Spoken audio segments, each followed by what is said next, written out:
Kawan TV1. Ya, Bismillahirrahmanirrahim. Assalamualaikum warahmatullahi wabarakatuh. Selamat pagi teman-teman semua. Terima kasih para teman-teman jurnalis yang sudah hadir bersama kita semua di sini ya untuk membantu memfasilitasi, menjawab hak publik untuk mendapatkan informasi yang seterang-terangnya dan informasi itu asli. Ya. Jadi di original informasi yang telah ini. Hari ini teman-teman sekalian sesuai dengan undangan kami itu kita akan membahas berkaitan dengan perkembangan terkini lagi-lagi gitu ya, sangat urgent di mana Polda sudah mengambil sikap keputusan menaikkan status penyelidikan ke penyidikan. Hal yang berbeda di Barreskrim yang penyelidikannya sempat dihentikan. Ini agak aneh gitu ya, padahal satu institusi. Teman-teman sekalian, di sini sudah hadir sesuai dengan undangan kami gitu ya. Jadi ada kalau prinsipal ada Mas Roy Suryo. Ini dari tadi sudah mengutak-atik terus. Ada agak kurang ini ya, contoh ijazah yang diperlihatkan tapi sebentar katanya yang asli gitu loh. Jadi ini dan kemudian ada dari Nusa dulu ya. Ada Bang Yani, Dr. Yani gitu ya. Lawyer kami, lalu kemudian ada Bang Sri Raja Chandra, Purnawirawan, kemudian ya. Kemudian Pak Sunarko, Presiden Purnawirawan, jadi tokoh kita ada juga ya. Kemudian prinsipal lagi ada Mbak Rizal Fadila yang berhasil mendesak untuk dilakukan gelar perkara khusus di Barreskrim, meskipun hasilnya sampai sekarang belum keluar gitu ya. Kemudian ada Ustadz Ahmad Muslimin yang sebagai koordinator non litigasi. Sebelah sana ada Bang Ben, kemudian Bang Hendrik gitu ya, bersama kita semua. Teman-teman sekalian, untuk lebih efektif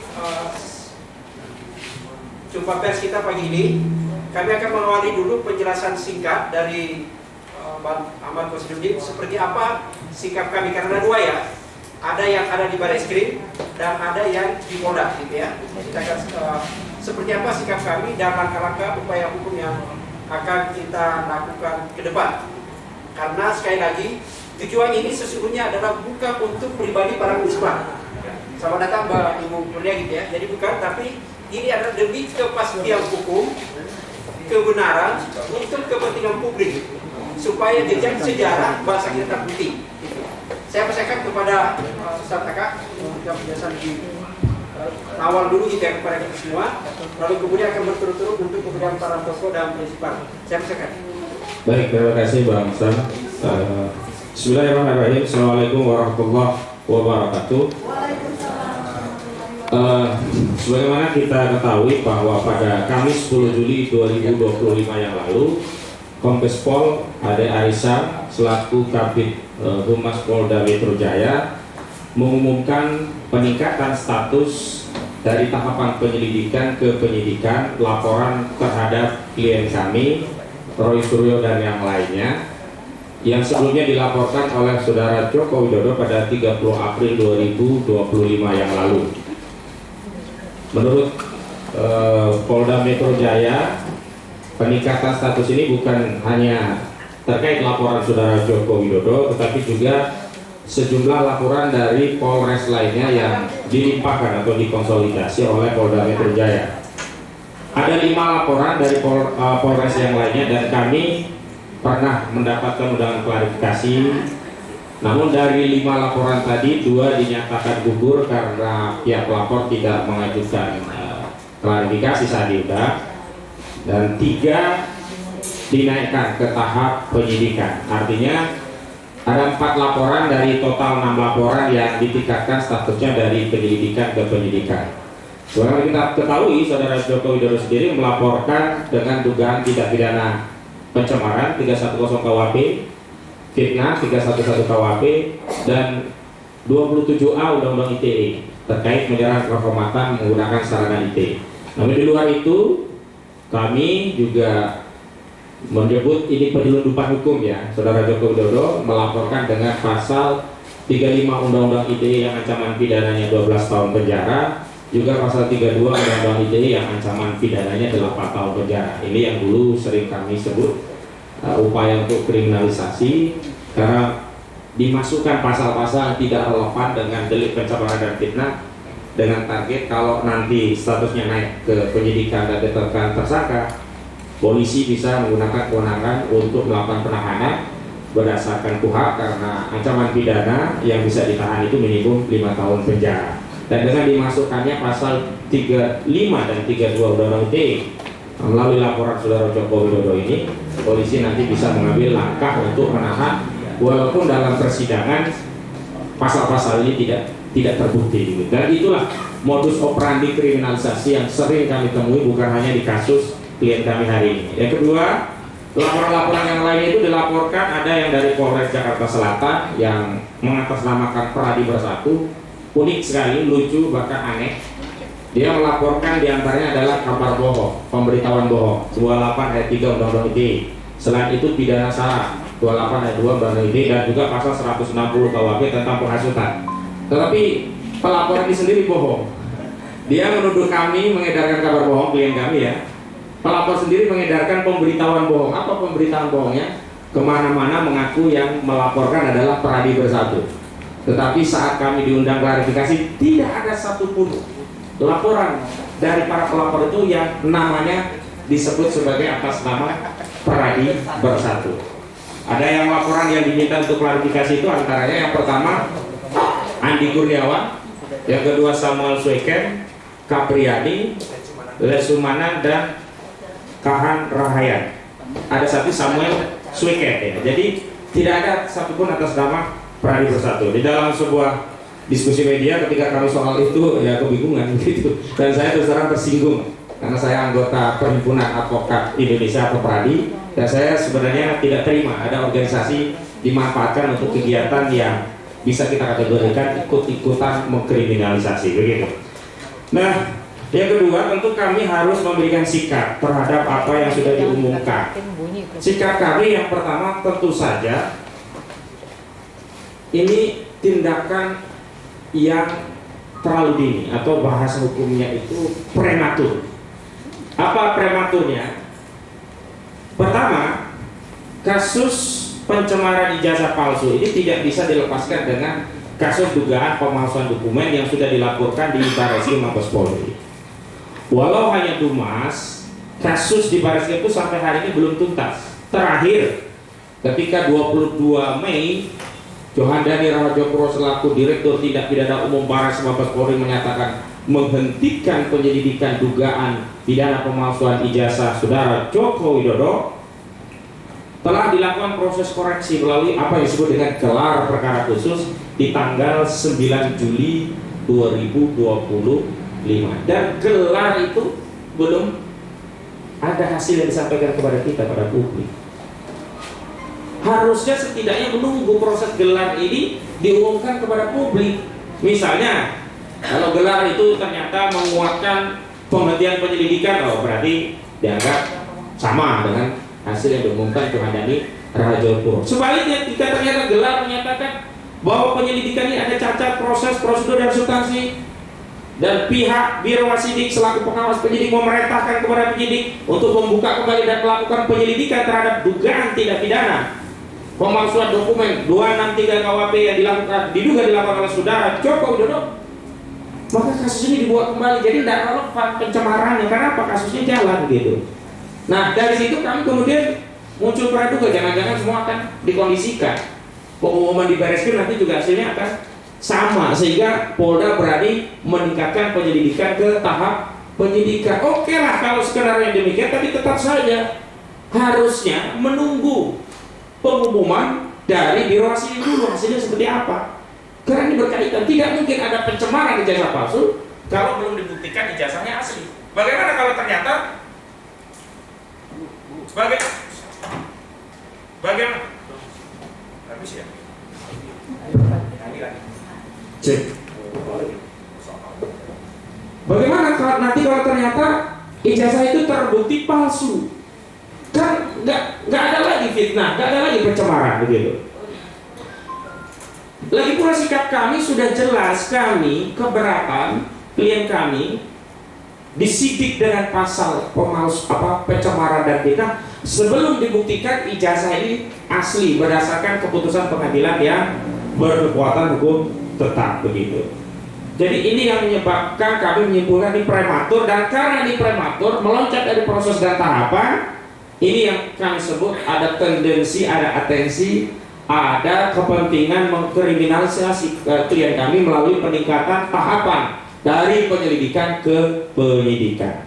Memang benar laporan saudara Joko Widodo walaupun delik aduan tidak pernah menyebutkan siapa terlapornya. Dan dalam undangan klarifikasi klien kami bertanya siapa yang terlapor, ternyata masih dalam lidik begitu. Tapi dalam konferensi pers media dan juga laporan dari 5 Polres yang lain sudah tegas menyebut nama-namanya. Klarifikasi terakhir itu sudah jelas terlapornya. Artinya apa? Artinya kasus ini memang sengaja ya dipercepat dengan target tertentu, dan target yang paling utama adalah ingin membungkam kebenaran. Sebab kalau motifnya bukan ingin membungkam kebenaran, harusnya diberikan otoritas yang sepadan, selevel, seimbang antara pelapor dengan terlapor untuk sama-sama mengobservasi. Dan sebelum mengobservasi setidaknya ijazah itu diberikan hak akses kepada mereka untuk ngecek. Nah kalau ijazahnya ternyata asli, ya sudah, klien kami bisa minta maaf. Dan kalau ternyata dia asli dan ingin tetap melanjutkan fitnahnya, ya ayo kita ladeni fitnah itu. Tetapi sudah jelas ijazah ini dibuktikan asli. Dan kemarin ada narasi yang menurut saya harus kita luruskan. Katanya pembuktian ijazah palsu itu bisa dilakukan secara bersamaan dengan bergulirnya pasal fitnah dan pencemaran. Ini yang keliru. Untuk membuktikan ijazah saudara Joko Widodo asli atau tidak itu ada 3 langkah. Pertama melalui pengadilan tata usaha negara, dan ini sudah tidak memungkinkan karena basicnya proyek kartunya sudah lebih dari 90 hari. Yang kedua melalui proses peradilan perdata. Perdata itu harusnya juga bisa masuk pokok perkara, ternyata putusan pengadilan negeri Surakarta tidak jauh beda dengan putusan pengadilan negeri Jakarta Pusat yang dulu sudah pernah diajukan gugatan. Apa itu? Dinyatakan pengadilan tidak berwenang untuk mengadili kasus ijazah palsu saudara Joko Widodo. Nah kalau pengadilan tidak berwenang, lalu kemana rakyat yang mencari keadilan kalau pengadilan sendiri menyatakan tidak berwenang? Ini kan sama saja melempar masalah ini kepada publik. Kita bingung, katanya apa? Pengadilan negeri nggak berwenang. Kenapa? Itu kewenangan pengadilan PT UN. Lalu nanti bawa ke PT UN, pengadilan PT UN nggak berwenang. Kenapa? Karena sudah lewat 90 hari. Lalu kemana ini rakyat mencari keadilan begitu? Nah sekarang satu-satunya tinggal melalui pidana. Nah kalau melalui pidana, untuk membuktikan ijazah itu asli atau tidak bukan melalui pasal pencemaran, tetapi 263 terkait pasal dugaan pemalsuan dokumen. Sehingga yang harus diteruskan itu adalah proses di Barreskrim, bukan yang di Polda. Coba adil nggak? Klien kami dilaporkan ada potensi masuk penjara, tapi untuk dalam rangka membuktikan ijazah saudara Joko Widodo asli. Ini kan nggak seimbang posisinya, karena sudah posisi nanti jadi terdakwa. Sementara hari ini yang tertuduh yang pertama harus diadili dulu itu saudara Joko Widodo, yang hari ini prosesnya masih dalam tahap gelar perkara khusus dan belum ada pengumuman. Dan yang ketiga, apa yang kami sebut prematur itu juga kita tahu lah. Ini kan sudah menjadi bukan rahasia publik ya, sudah menjadi pengetahuan publik. Kasus ini kan bukan kasus Roy Suryo dan kawan-kawan, ini sudah kasusnya rakyat. Kita tahu saat konferensi pers, Kombes Pol Ade Arif Salmindadi ketika ditanya oleh media pelapor saudara Joko Widodo saat membuat laporan polisi, apakah dia termasuk skripsi melampirkan ijazah asli? Apa jawabannya? Fotokopi. Tadi sudah dijelaskan, fotokopi. Asli atau tidak Pak? Fotokopi. Asli atau tidak Pak? Fotokopi. Lalu pertanyaannya, bagaimana mungkin bukti dari pelapor yang hanya fotokopi kemudian segera dinaikkan tahapannya ke tahapan penyidikan, yang ujung daripada penyidikan itu akan ada tersangka. Harusnya kalau memang mau dinaikkan, ya ijazah saudara Joko Widodo yang katanya asli tadi disita oleh Polda Metro Jaya, dilakukan tes laboratorium forensik ya, lalu hasilnya itu baru dijadikan dasar untuk menaikkan tahapan ke penyidikan. Oh benar, ini berarti ada fitnah. Kenapa? Ternyata indikasinya ijazah ini adalah asli gitu loh. Bahwa benar sudah ada uji laboratorium forensik, tapi itu di Barreskrim.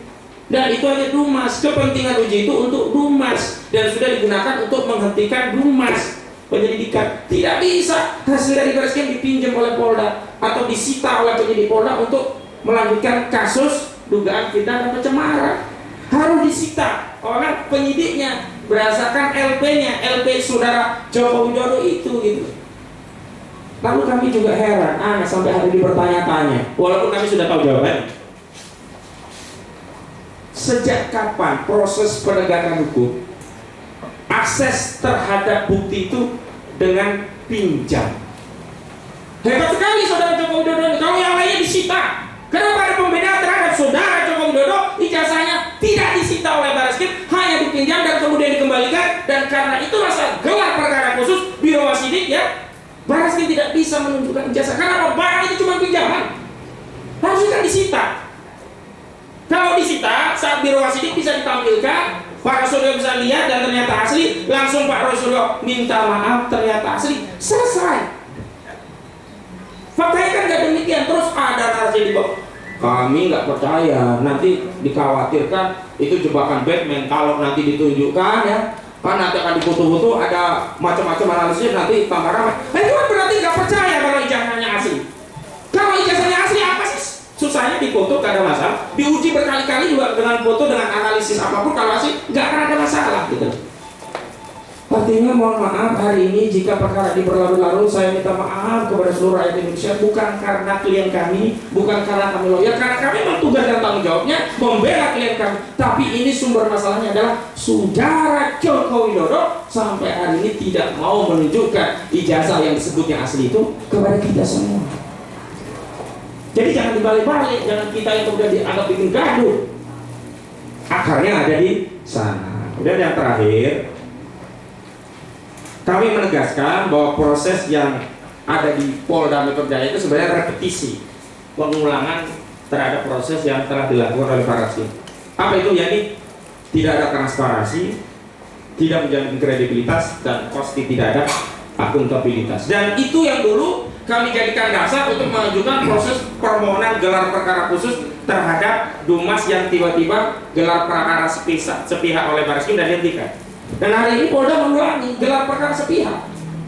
Hari-hari Sam itu menyatakan udah gelar perkara, tapi gelar perkara yang mana? Kami tidak pernah dilibatkan. Bukti-buktinya dalam lengkap, bukti yang mana? Semua sudah ada saksi ahli yang mana? Makanya kami juga akan mempertimbangkan upaya hukum yang sama sebagaimana sudah ditempuh di Bareskrim Mabes Polri untuk melakukan upaya permintaan gelar perkara khusus lagi. Kenapa? Karena terus terang kami tidak mempercayai proses prosedur dan tahapan yang dilakukan Polda, di mana kami tidak dilibatkan setidaknya untuk tahu ini loh tahapannya, ini loh bukti-buktinya, ini loh prosesnya, ini loh prosedurnya, ini loh dasar kewenangan kami melakukan penyelidikan, ini loh hasil kesimpulan dari penyidik terkait proses penyidikan, ini loh pemandangan ahli tentang unsur-unsur yang berkenaan dengan pasal. Kan nggak diberitahu. Kok juga bersamaan dengan saudara Jokowi pulang, seolah-olah ini kado untuk Jokowi. Pak Jokowi, ini ada kado, Bapak udah pulang, udah agak sehat mungkin ya, ini ada kado, tahapannya naik ke penyidikan. Nggak bisa begitu, hukum harus tegak lurus. Yang lapor siapapun, sekalipun itu yang melapor adalah mantan Presiden Republik Indonesia. Selamat datang Pak Saidi dulu, mungkin Bang Tendri agak geser nanti ya. Juga bukurnya mungkin agak diambil sana aja biar tidak ada perempuan di sarang penyamun ya. Nah gitu. Nah Pak Saidi dulu di tempatnya bukurnya aja. Sini. Nah. Ya. Enggak, bukurnya itu bisa nanti lewat sel situ ya. Lewat sana Pak. Bang ada akses dari belakang Pak. Ini resiko kalau terlambat memang begini Pak. Iya. Nah sebelahnya aja. Geser-geser. Bang, mungkin di belakang boleh kali geser ke sini biar pengacara masuk di belakang. Ya. Oke. Masih ada satu lagi nggak? Mungkin ada satu yang geser untuk mengganti ya. Yang ini cukup. Baik, saya lanjutkan. Jadi ketika kami rencana mengambil upaya hukum untuk mengajukan gelar perkara khusus, itu adalah bagian dari proses agar apa yang dilakukan oleh institusi kepolisian yang kita sayangi, kita cintai itu benar-benar transparan, kredibel dan akuntabel, sehingga apa? Hasilnya bisa dipertanggungjawabkan kepada publik. Dan tentu saja terkait apa yang akan dilakukan tim kami nanti juga Bang Rizal Fadila juga sudah menyiapkan rencana lanjutan terhadap proses digelar perkara khusus. Kami ingin tegaskan ada dua hal yang berbeda. Gelar perkara khusus kemarin itu hanya mengevaluasi proses yang sudah dijalankan oleh Barreskrim Mabes Polri, tidak bukti baru apa yang dimiliki oleh pelapor, tidak. Makanya kenapa Pak Roy Suryo dan Pak Rizwan itu masuk, itu bukan bukti baru yang dibawa, bukti yang sebelumnya sudah dikirim ke Barreskrim bagian dari lampiran Dumas tapi tidak diperiksa. Ini kan sudah ada motif kalau begitu, hanya memeriksa sesuatu yang menguntungkan dari pihak Saudara Joko Widodo yang kesimpulan akhirnya adalah dihentikan, sementara dari Perdumas ditinggalkan. Makanya kita minta gelar perkara lagi, lalu dievaluasi apa yang hasil dari Barreskrim, termasuk kita jelaskan ada bukti-bukti ahli keterangan ahli yang kemarin belum sempat diproses oleh Barreskrim. Jadi begitu, tidak terkait novum atau bukti baru ya.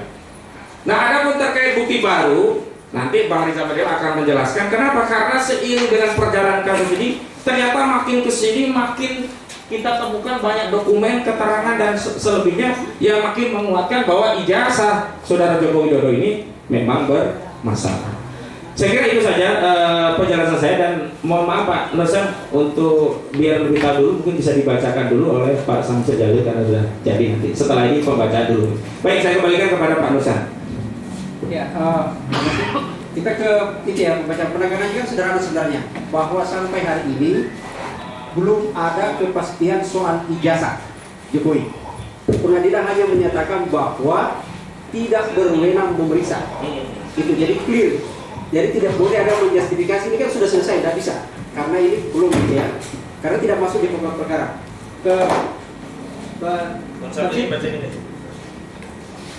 Kita masuk ke ini ya, pembacaan pernyataan sikap dari kami, langkah-langkah apa yang akan di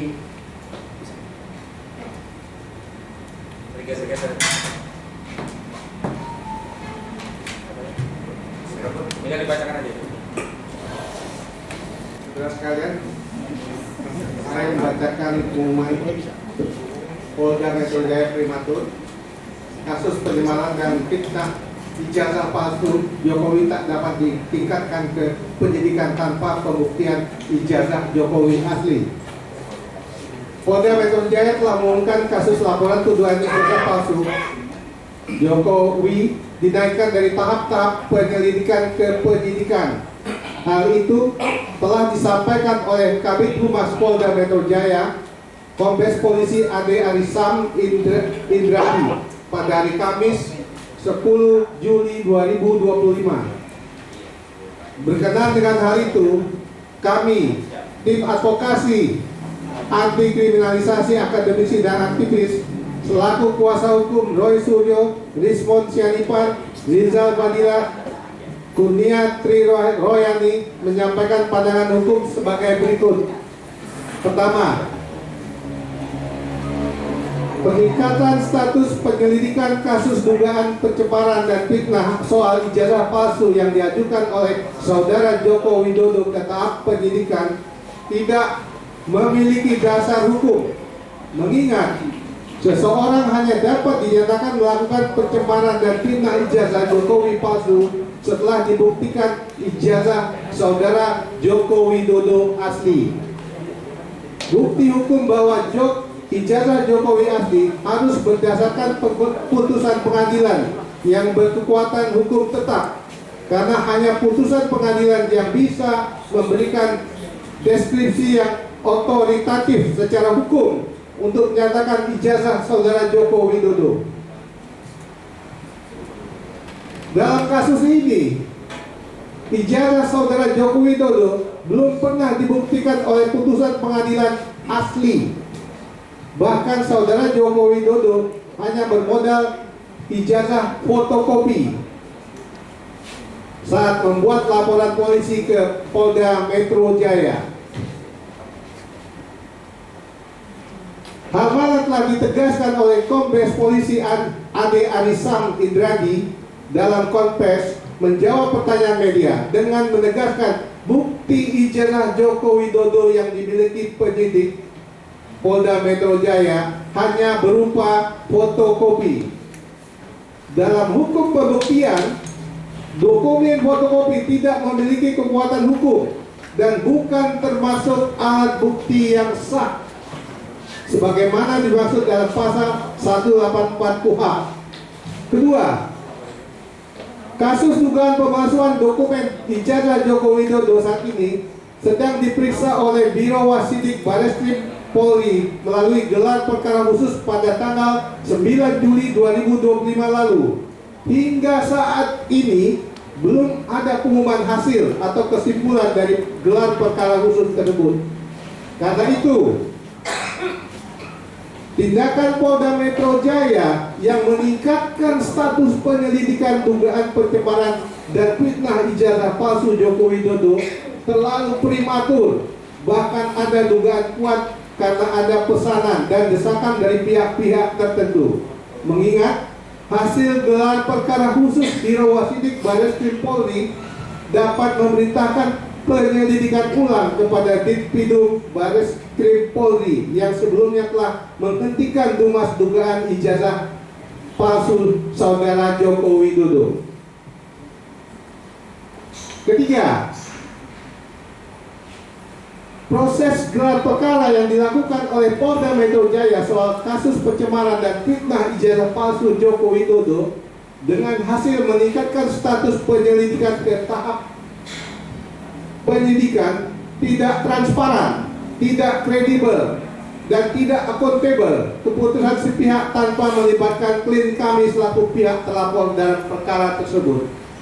Polda Metro Jaya kembali melakukan tindakan ceroboh seperti yang dilakukan Bareskrim Mabes Polri yang mengumumkan sepihak penghentian dumas dugaan ijazah palsu Jokowi. Karena itu kami juga mempertimbangkan akan mengambil upaya hukum dengan meminta proses gelar perkara khusus atas peningkatan status penyelidikan ke tahap penyidikan dugaan pencemaran dan fitnah yang diumumkan oleh Polda Metro. Demikian pernyataan hukum disampaikan. Terima kasih. Jakarta 14 Juli 2025. Tim Advokasi Anti Kriminalisasi Akademisi dan Aktivis. Tertanda Petrus Salestinus SH, Koordinator Litigasi, Ahmad Hozinuddin SH, Koordinator Non Litigasi. Sekian, terima kasih. Ya, makasih Pak Samsir Janin gitu ya. Pembacaan pernyataan sikap kita ini kalau kita lihat, kita dengarkan seolah ini ada kejar-kejaran gitu ya antara Bareskrim, Polda gitu. Tapi untuk menanggapi kenapa kejar-kejaran seperti ini, Pak Saidi sudah bisa menganalisis. Kita ke Pak Rizal Fadila dulu. Apa langkah hukum yang akan dilakukan dalam waktu yang sesingkat-singkatnya? Assalamualaikum warahmatullahi wabarakatuh. Tentu langkah hukum yang akan diambil adalah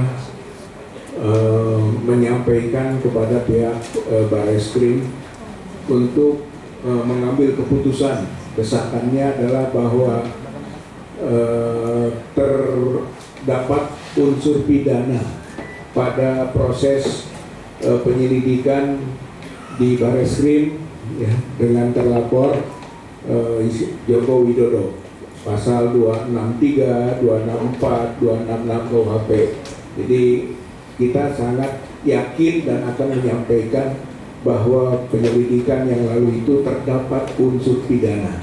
Karenanya harus ditingkatkan ke proses lanjutan, ke penyidikan sampai ke proses peradilan, di mana Joko Widodo tentu sebagai pihak pesakitannya atau terdakwanya. Yang kedua adalah tentu saja berkaitan dengan respon terhadap peningkatan penyelidikan ke penyidikan tadi yang di Polda Metro, karena terlibat juga pihak-pihaknya adalah kami juga begitu, adalah bahwa sebetulnya itu tidak memenuhi unsur pidana.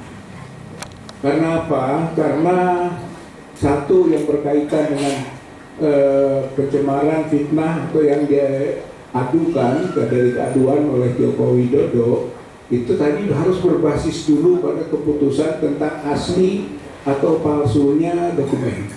Tanpa adanya keputusan itu tidak akan ada pencemaran, tidak akan ada juga fitnah. Jadi tidak mungkin. Oleh karena itu dari mana unsur pidananya sudah terbukti.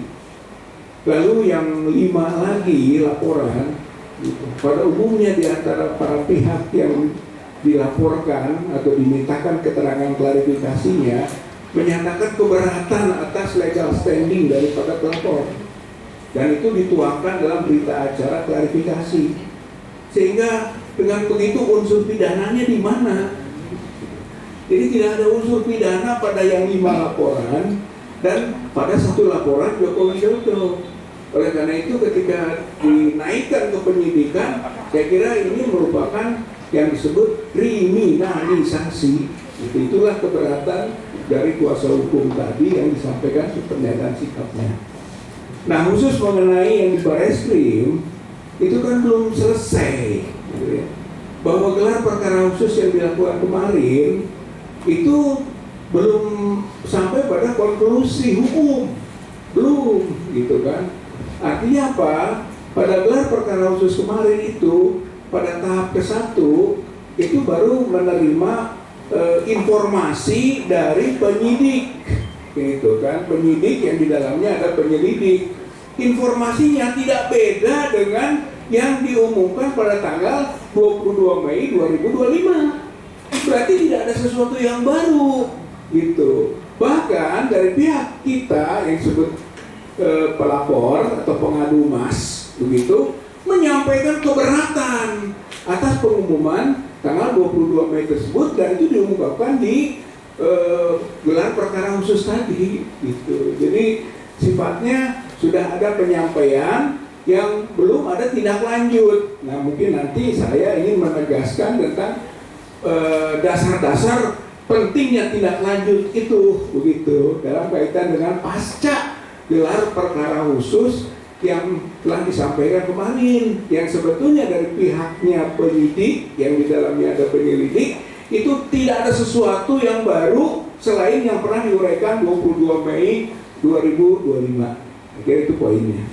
Nah, bagaimana langkah kita akan kita lakukan? Saya kira nanti siang, gitu kan, pasca pertemuan hari ini, kami akan, khususnya TPUA dan tim kuasa hukum, akan datang ke Bareskrim, gitu, menyampaikan bukti tambahan pendalaman penyelidikan, gitu, untuk mengambil konklusi bahwa penyelidikan belum selesai, gitu ya. Nanti siang kita akan sampaikan itu di Bareskrim, khususnya kepada Karo Wasidik Bareskrim Mabes Polri, itu siang ini.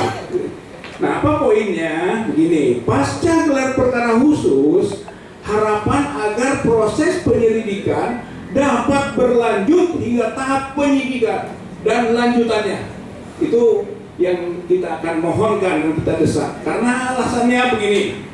Pertama, bahwa paparan dan tayangan gelar perkara khusus mengenai adanya 3 ijazah teman seangkatan Joko Widodo yang tidak identik yang diuraikan oleh ahli Dr. Rismon dan Dr. Roy Suryo. Saya kira itu bantahan itu menjadi poin penting, begitu, bahwa ijazah 3 teman seangkatan Joko Widodo tidak identik. Jadi berbeda dengan konklusi 22 Mei 2025 yang menyebut identik. Identik dari mana? Dan siapa komparasinya? Adakah autentikasi dari pembanding? Tidak dijelaskan di dalam gelar perkara khusus. Kami menyampaikan sesuai dengan uraian Dr. Roy Suryo, khususnya mengenai 3 ijazah itu, yaitu Pronojiwo 115, Hari Mulyono 116, Sri Murtiningsih 117, patut untuk dijadikan dasar adanya unsur pidana pada ijazah palsu Joko Widodo, karena dibandingkan dengan ijazahnya Joko Widodo tidak identik. Kalau tidak identik, ada unsur pidana.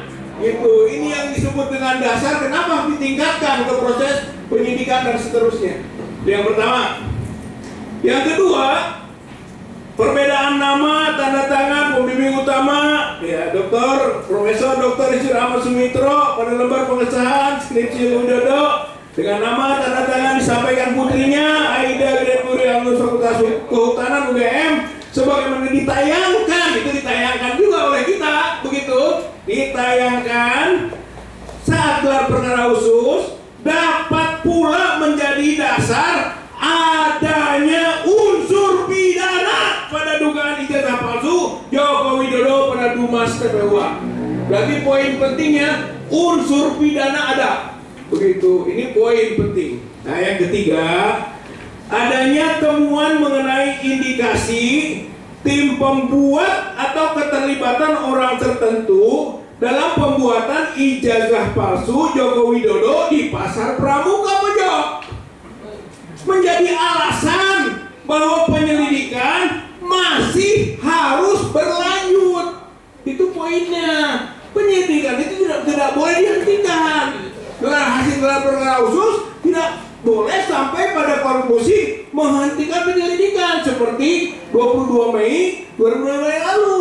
Karena ada ini, yaitu ditemukannya tim pembuat atau keterlibatan orang-orang tertentu dalam pembuatan ijazah palsu Joko Widodo di Pasar Pramuka. Itu artinya sekarang tesis sudah bergeser. Dulu tesisnya ijazah asli, antitesisnya palsu. Sekarang geserannya tesisnya ijazah Joko Widodo itu palsu. Antitesisnya asli. Berarti kewajiban membuktikan sudah bergeser. Sudah menjadi pengetahuan umum sekarang bahwa ijazah Joko Widodo palsu. Gitu. Tinggal yang membuktikan asli Joko Widodo. Itu terbalik sekarang ini pergeserannya. Gitu. Maka Joko Widodo harus membuktikan asli. Dan itu belum ada. Maka belum ada dampak hukum bagi kami, itu para pihak ini belum ada dampak hukum. Gitu. Nah, dengan itu kami sampaikan bukti nanti pada siang hari itu.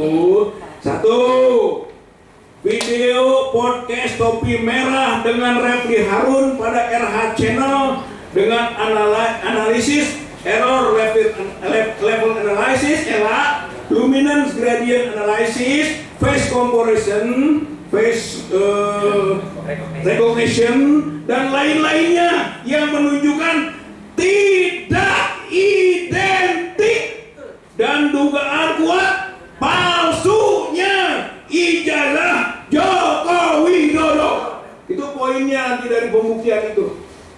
Yang kedua, video podcast Darmawan Sepriosa dengan mantan Intel BIN, ya, Bapak Kolonel Purnawirawan Sri Rajasa Chandra dalam acara Madilo Forum Keadilan TV mengenai investigasi pembuatan dokumen palsu di Pasar Pramuka Pojok yang memperkuat dugaan pembuatan ijazah palsu Joko Widodo antara tahun 2012 sampai 2014. Begitu. Di lokasi tersebut.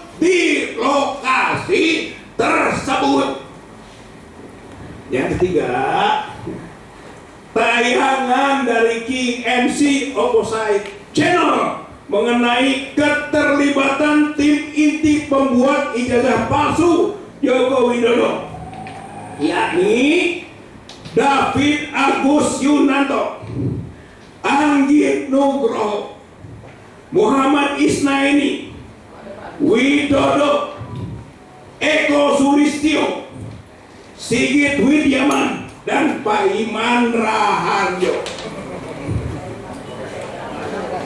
Penyebutan nama tersebut patut menjadi alasan pemeriksaan kebenarannya oleh pihak kepolisian dalam rangka penyelidikan atau penyidikan. Konklusinya, satu, unsur pidana itu terbukti dalam proses ini. Kedua adalah penyelidikan tidak boleh dihentikan. Jadi Mabes Polri tidak boleh menghentikan penyelidikan karena masih ada agenda-agenda yang harus diteruskan dalam proses penyelidikan atau penyidikannya. Saya kira itu agenda terdekat kita. Nanti siang ini akan kita sampaikan. Bahkan kalau perlu kita komunikasikan lebih dalam kepada pihak Karo, Wasidik, Bareskrim, Mabes, Polri. Saya kira ini yang bisa disampaikan mengenai agenda terdekat. Terima kasih. Wassalamualaikum warahmatullahi wabarakatuh. Ya, terima kasih Pak Rizal Fadila gitu ya, Prinsipal. Sekali lagi saya ingatkan teman-teman, ini ada banyak tokoh di sini ya. Bahkan yang disebut tadi Pak Chandra gitu ya, ada hadir juga di sini. Lalu, tapi sebelum beliau menanggapi lebih jauh soal di pramuka itu, kita ke Mas Roy dulu ya. Ini seperti ada tumbuhan baru nih. Gitu. Di depan saya masih fotokopi juga, tapi katanya asli di belakang gitu. Bismillahirrahmanirrahim. Assalamualaikum warahmatullahi wabarakatuh. Salam sejahtera untuk kita semuanya. Om Swastiastu, Namo Buddhaya. Pertama-tama terima kasih atas kehadiran seluruh rekan-rekan media, baik media mainstream maupun YouTube dan alternatif. Juga kepada Saibul Bait kita, ya, pemilik kantor pengacara Pak Ahmad Yani, terima kasih. Dan kepada seluruh tim kuasa hukum bidang litigasi di bawah Pak Betul Celestinus dan juga non litigasi di bawah Pak Ahmad Kesini. Saya update saja, ya. Alhamdulillah hari ini Senin, yang 14 Juli 2025 sudah banyak sekali perkembangan yang ada. Dan alhamdulillah juga tadi disebutkan oleh Bang Ahmad Kosinuddin, kami mendengar bahwa ada konon, sudah ada, bukan konon ya, karena diumumkan langsung oleh Kabid Humas Polda Metro Jaya, Pak Kolonel Arif, bahwa sudah naik status penyidikan hanya dengan menggunakan fotokopi clear. Kenapa saya mengatakan menggunakan fotokopi? Tidak pernah ada bukti, baik visual, video, tayangan maupun bukti yang langsung kehadiran Joko Widodo ke Polda Metro Jaya menyerahkan yang asli. Dia pernah datang membawa sebuah map dan map itu ditekuk-tekuk. Kalau ditekuk-tekuk jelas tidak mungkin itu ijazah asli, karena ijazah asli itu kaku sekali dan mapnya adalah map yang sangat tebal, map kulit. Memang pernah ada seseorang bernama Wahyudi mengantarkan yang konon, nah ini saya sebut konon karena penampakan nggak pernah kelihatan. Konon sebuah ijazah dalam tanda kutip ke Mabes Polri, ke Bareskrim itu ada. Tapi kemudian hanya beberapa hari dikembalikan tanpa disita. Jadi artinya Kolonel Ari-Ari ketika ditanya teman-teman media, clear betul ditanyakan asli atau fotokopi. Tadi diulangi berkali-kali oleh Pak Kasudin. Fotokopi. Teman-teman tahu semua dalam hukum fotokopi bukan bukti, clear ya. Jadi kalau bukan bukti, kalau itu hanya berupa fotokopi, sangat janggal sekali kalau kemudian ada kenaikan status. Itu yang pertama. Yang kedua soal kenaikan status adalah kalaupun dipaksakan atau nekat dinaikkan, maka nanti pada yang harus diperiksa pertama adalah pelapor. Joko Widodo harus datang duluan ke Polda Metro Jaya, bukan kemudian sudah ada sounding-sounding minggu ini kami akan dipanggil.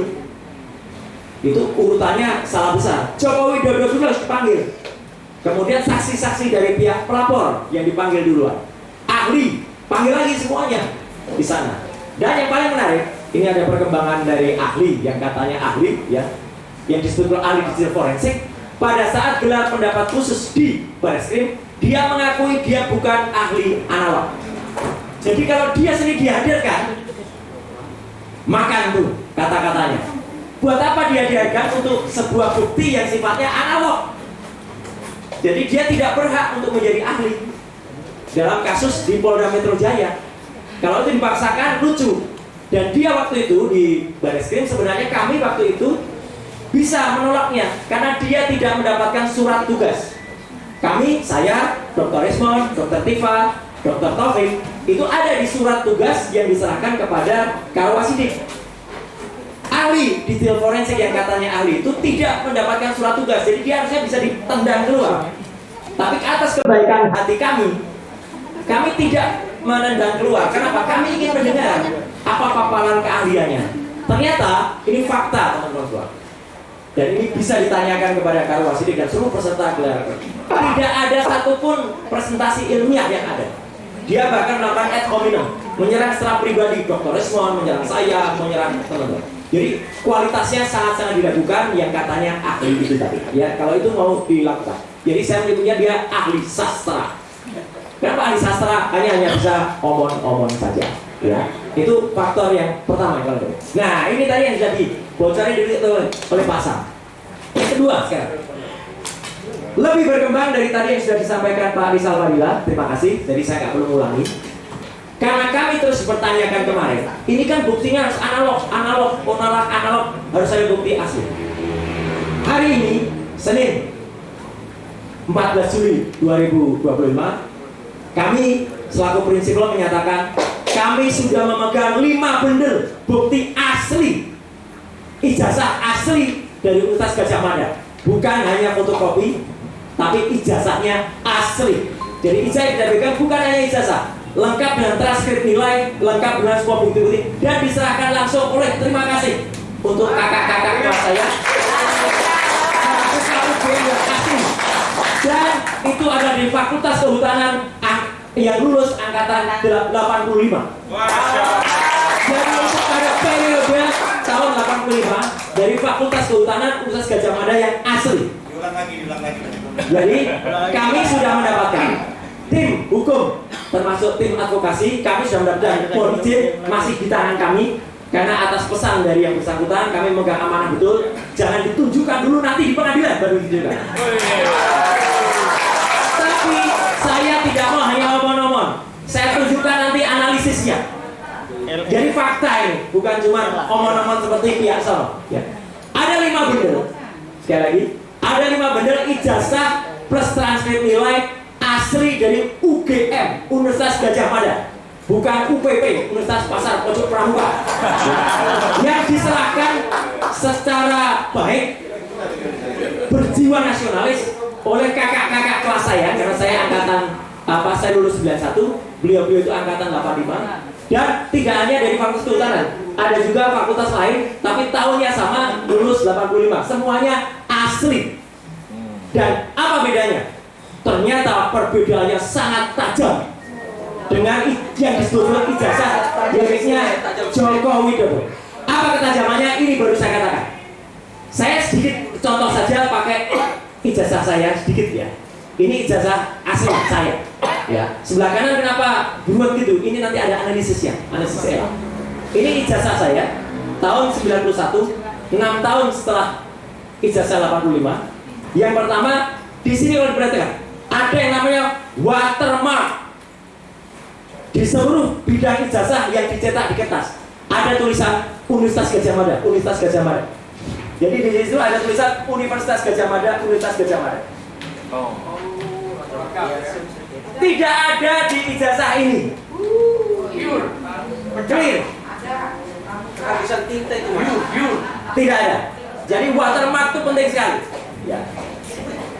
Saya sampaikan bukti ini. Semacam yang disampaikan Dr. Tifa kemarin sore, ya. Tapi tetap saya dengan Dr. Tifa tidak atau belum menunjukkan yang lembar aslinya dulu, karena itu akan di pengadilan. Tapi kami menunjukkan analisis. Yang kedua, ada yang namanya emboss. Itu dikatakan juga di Raffi Harun oleh Dr. Tifa. Embossnya ada di mana? Nanti saya ceritakan embossnya. Jadi emboss itu adalah logo Universitas Gadjah Mada. Dan itu tidak bisa dibuat di pasar pramuka. Nggak mungkin. Ada emboss yang ada di situ, nembus sampai belakang. Yang ketiga, ada benang kertasnya. Jadi kertas ini genuine. Ada benang kertasnya. Saya bisa tunjukkan di ijazah asli yang milik saya. Mohon maaf kalau Anda lihat nama saya kok tidak mirip ya. Kok di situ terbaca Suryo Udoro. Kan saya Suryonoto Diprodjo. Iya, Bapak Ibu, saya mendapatkan pergantian nama dari Roy Suryo Udoro menjadi KRMP Roy Suryonoto Diprodjo. Asli juga itu. Dari Keraton Pakualaman. Keraton Pakualaman dan Keraton Jogja gelarnya tidak bisa dibeli. Asli. Lain dengan seseorang dari pasar pramuka yang tiba-tiba jadi KPH. Kanjeng Pangeran Haryo. Pangeran Haryo dari mana dia? Ya, atau ada orang yang tiba-tiba namanya Pangeran Mangkubumi. Pangeran dari mana dia? Ya, nah itu ya. Jadi jangan menyoal soal nama. Yang ketiga,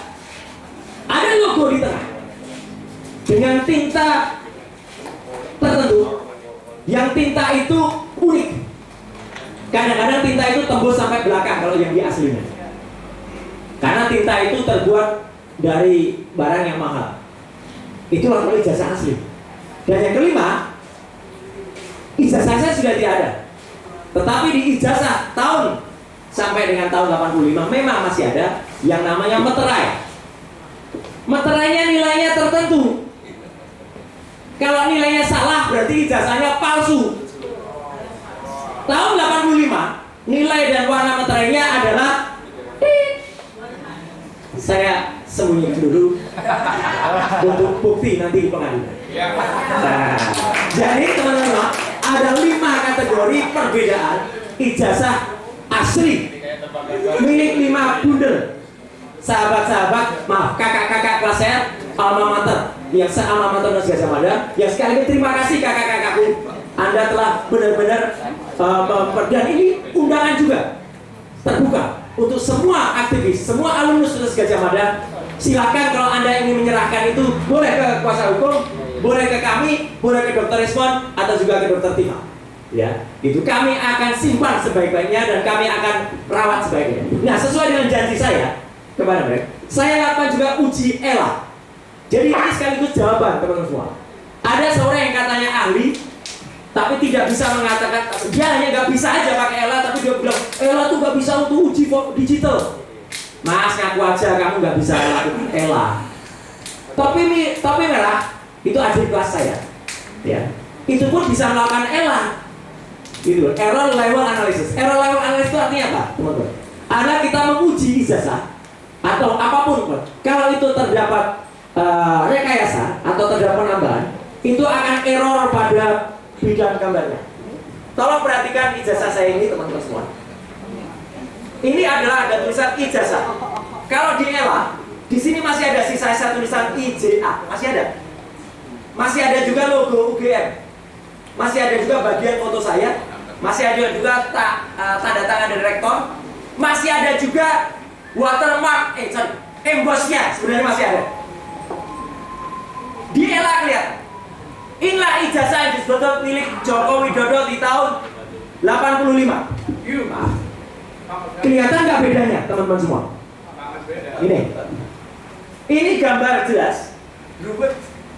Yang masih ada tulisannya. Ini kita cari tulisan ijazah aja nggak ketemu, logo aja nggak ketemu, bahkan mana nggak ketemu. Artinya ini adalah gambar yang sudah hasil rekayasa. Pak intelijen Pak Najasa sangat paham. Ini adalah ijazah saya secara full. Kalau secara ELA ada masih. Nah maaf gini tadi jelas sekali, bahkan legislasi aja masih kelihatan. Ini tulisan ijazah, ini logo, ini foto saya ada di sini. Sekarang ini miliknya Joko Widodo. Mana ada kelihatan?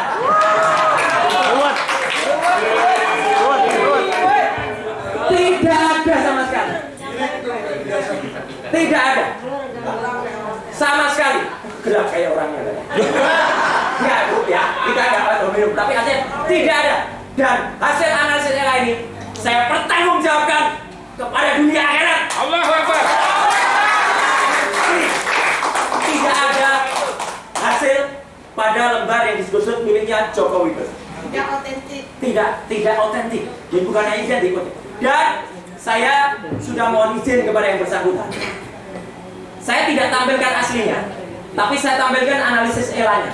Ini adalah ijazah asli angkatan 85 Fakultas Kehutanan seangkatan dengan Joko Widodo. Masih kelihatan. Tulisan ijazahnya ada, bekas logonya ada, kemudian watermarknya juga masih ada. Ya, yang 5 juga sama. Yang 4 lainnya juga sama. Aslinya ada. Jadi saya tidak hanya berani menunjukkan analisisnya, saya tidak hanya berani menunjukkan digitalnya, analognya ada, dan ijazah itu asli semuanya, diserahkan langsung oleh masing-masing yang bersangkutan kepada kami, ya, dan itu siap untuk dipertanggungjawabkan. Artinya apa? Ini adalah bendel bukti yang menambah, jadi tidak mengurangi, Pak, menambah bukti yang tadi disampaikan oleh Pak Rizal Fadila. Dan bukti-bukti ini siap untuk dibawa juga ke Baris Krim. Ya, oke ya. Nah, kemudian sedikit sebelum nanti Pak Kolonel Pak Chandra Najasa bisa menyampaikan. Saya pun tidak hanya omong-omong. Saya terjun langsung ke Pasar Pramuka. Buktinya ada di salah satu TV nanti malam. Tayangannya namanya Dipo Investigasi. Oh, Dipo Kompas dong. Dan akan saya presentasikan lusa di acara namanya Rakyat Bersuara bersama Dr. Tifa dan bersama Dr. Taufik. Jadi kami akan cerita detail banget soal ini. Artinya apa? Nanti Pak jelasan saya juga sudah mendapatkan bukti temuan yang namanya, saya sulit nyebutnya profesor ya, karena profesor kok hanya 2 bulan. Dia dapat profesor itu 2 bulan dan itu dia ngaku sendiri. Dari tukang sapu jadi profesor. Profesornya hanya 2 bulan. Ya. Nah itu, yang itu pun kalau di halaman Dikti, di website Dikti itu juga tidak jelas. Karena katanya S2-nya di bukan Pasar Pramuka, tapi di Mustafa Beragama, tapi ada yang nyebut S2-nya di kampus lain. Jadi nggak jelas itu dia sekolahnya. Dan dia jelas betul masih menyelenggarakan acara halal bihalal di belakang Pasar Pojok Pramuka. Jadi bohong kalau dia mengatakan dia tidak pernah lagi ke Pasar Pramuka sejak tahun 2002. Dia masih 1 Mei 2025. Jadi masih beberapa hari yang lalu menyelenggarakan. Dan menariknya, di antara orang-orang yang datang itu, Pak Sri, 5 diantaranya terlibat dengan pembuatan ijazah palsu ini. Clear. Tinggal pengakuan saja. Nanti cara-cara dari intelijen, cara-cara dari teman-teman semua itu akan bukti dengan cara elitisasi, dengan cara wawancara, dengan cara. Tapi yang jelas mereka sudah mulai ketakutan karena bukti-buktinya sudah jelas mengarah. Makanya Pasar Pramuka itu habis, sudah kalau menurut saya tapi kata mereka dibakar pada akhir 2024 ya Pak. At last but not least, Bapak dan Ibu, kita sekarang memang sedang tampak seperti bermain catur. Ini makanya gambarnya catur. Siapa yang cepat, siapa yang menang. Tapi kita semua sedang melawan sesuatu yang sangat jahat. Yang sangat jahat adalah yang mengaku-aku sebagai Raja Jawa. Ngakunya Raja Jawa. Bahkan ada anak buahnya bergerak KPH palsu. Dia tidak pernah itu. Banyak cerita soal Raja Jawa itu, tapi nanti lain waktu diberikan oleh sumber Raja Jawa yang sebenarnya sudah ada. Jadi artinya apa yang kita presentasikan di sini, sekali lagi terima kasih para kuasa hukum ya, kita sama-sama melawan zalim, melawan tengkorak ini. Ya, jahat ini adalah Raja Jawa yang palsu dan itu sudah merusakkan Indonesia dan harus kita lawan. Sekian, terima kasih. Wassalamualaikum warahmatullahi wabarakatuh.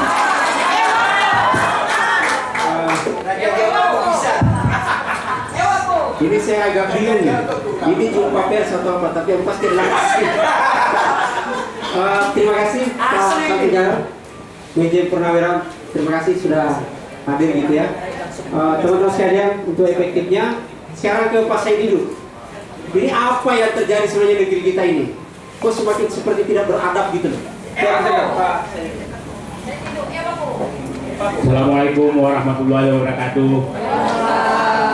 Saya pikir bangsa Indonesia harus menyimpan semua dokumen elektronik hari ini, siapa-siapa yang ada di tempat ini. Karena saya menganggap orang-orang inilah yang menyelamatkan bangsanya. Jadi jangan hilang dokumen ini. Saya kemarin nelpon Pak Hosinuddin, kita harus ketemu, bangsa ini betul-betul harus diselamatkan.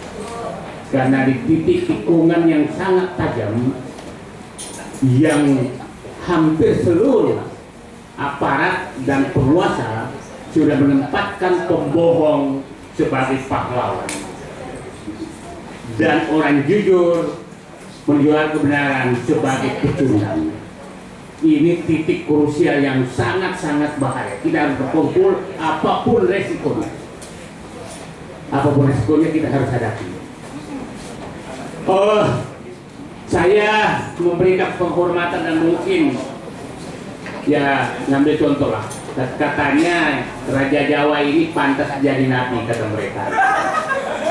Tapi ada yang menyatakan bahwa ini adalah iblis yang dikirim dari neraka. Iblis yang dikirim dari neraka untuk merusak negeri ini. Dan saya berharap teman-teman, ini adalah malaikat-malaikat melawan iblis. Ya, Dr. Suryo tidak lelah hampir 24 jam untuk berjuang, dan saya nggak tahu istrinya ngomong apa. Ya, yang kedua Dr. Tipa, seorang perempuan yang sangat tangguh dengan berbagai tantangan.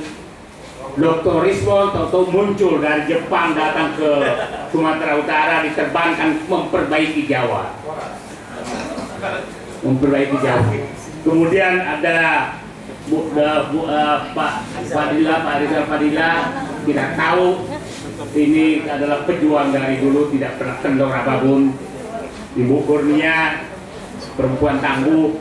Edi Sudana, saya hanya penggembira di luar, dan kita semua akan ada di belakang bapak-bapak. Insyaallah, bapak jangan kendor satu senti. Ijazah palsu, menurut saya ada 5 kebohongan yang mau disembunyikan oleh mereka, bukan hanya Jokowi. 1, kebohongan identitas diri Jokowi sendiri itu yang dia paling takutkan terbuka. Identitas diri, dan kita tahu ceritanya sebenarnya, dan kalau diterbuka maka kita tahu siapa yang membentuk Joko Widodo sebenarnya. Saya pikir publik udah paham. Yang kedua adalah kepalsuan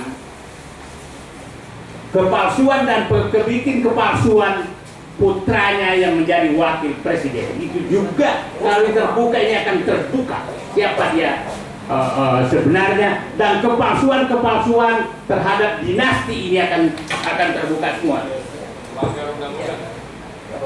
Ya. Yang kedua, ketiga adalah kepalsuan pemilu yang sudah dilakukan oleh dia, itu juga akan terbuka. Kebohongan itu akan terbuka. Yang keempat adalah kebohongan korupsi yang ribuan triliun, itu akan terbuka. Ribuan triliun korupsi yang terjadi selama rezim Joko Widodo. Yang inilah kebohongan tukang survei yang sekarang jadi komisaris BUMN di mana-mana. Jadi kita akan membongkar 5 kebohongan. Jadi jangan heran bahwa musuh kita banyak sekali, karena banyak sekali yang terancam. 5 kebohongan tadi saya ulangi: kebohongan identitas pribadi Joko Widodo, kebohongan terhadap putranya yang jadi wakil presiden, kebohongan pelaksanaan pemilu selama ini, kebohongan korupsi ribuan triliun, dan kebohongan survei-survei yang dilakukan selama ini. Ini 5 kebohongan. Nah, yang akan ditutupi sebenarnya. Jadi memang musuh kita sangat-sangat berat, karena penikmat kebohongan ini itu mulai dari istana sampai ke lurah. Haram hukumnya ya? semua. Haram. Nah, di posisi seperti saya meminta kepada seluruh rakyat Indonesia 3 hal. Mari kita turun semua untuk membela kebenaran ini dan mengusir kebohongan yang hanya dilakukan oleh satu keluarga dari Solo. Masa kita kalah?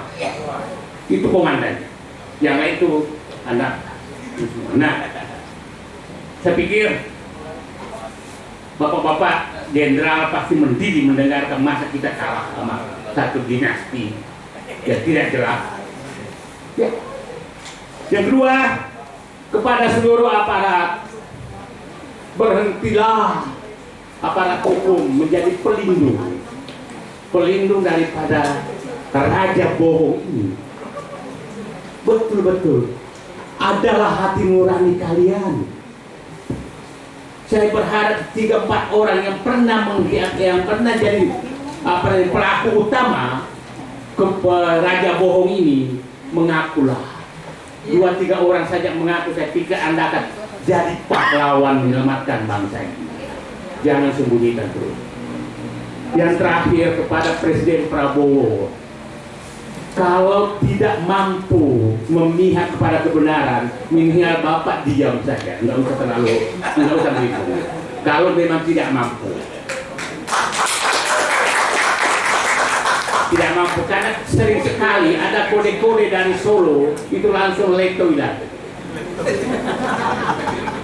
Percayalah, kalau Bapak membela kebenaran, rakyat akan ada di belakang Bapak. Tapi apabila Bapak takut terus dari raja bohong, maka batas rakyat juga ada sabarnya. Kami masih menaruh harapan pada Bapak, tapi rakyat juga ada batasnya. Kalau raja bohong ini selalu diistimewakan, maka rakyat akan keluar dengan hati nuraninya. Hanya itu saja dari saya. Hari ini titik tikungan yang sangat tajam kepada seluruh rakyat Indonesia. Bersatulah menggusur raja bohong ini untuk kemenangan negara. Mulai dari Sabang sampai Merauke, turunlah, jangan diam demi bangsamu.